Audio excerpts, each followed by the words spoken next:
தமிழ்நாட்டின் அரசியலில் ஒரு புதிய மறுமலர்ச்சியை, மகத்தான மாபெரும் விசில் புரட்சியை குறுகிய காலத்தில் ஏற்படுத்தி இமாலய சாதனை புரிந்திருக்கிறார். மாற்றம் ஒன்றே மாறாதது என்பதற்கேற்ப தமிழ்நாட்டின் அரசியல் வரலாற்றில் இதுவரை நிகழ்ந்திராத ஒரு மாற்றம் அண்மையில் நடந்து முடிந்த தமிழ்நாடு சட்டமன்ற தேர்தலில் ஏற்பட்டிருக்கிறது.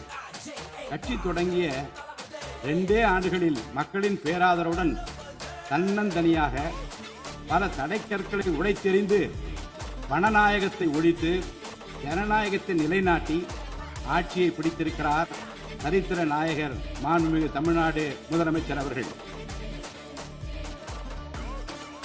மறுமலர்ச்சி என்பது மாண்புகளை மாய்த்திடும் நஞ்சு அல்ல, மாண்புகளை மாய்க்கும் நச்சு பூச்சிகள் அழித்திடும் முறை என்றார் பேரறிஞர் அண்ணா. பேரறிஞர் அண்ணா அவர்களின் பொன்மொழிக்கேற்ப தமிழ்நாட்டின் அரசியலில் ஒரு புதிய மறுமலர்ச்சியை, மகத்தான மாபெரும் விசில் புரட்சியை குறுகிய காலத்தில் ஏற்படுத்தி இமாலய சாதனை புரிந்திருக்கிறார் மாண்புமிகு முதலமைச்சர் அவர்கள்.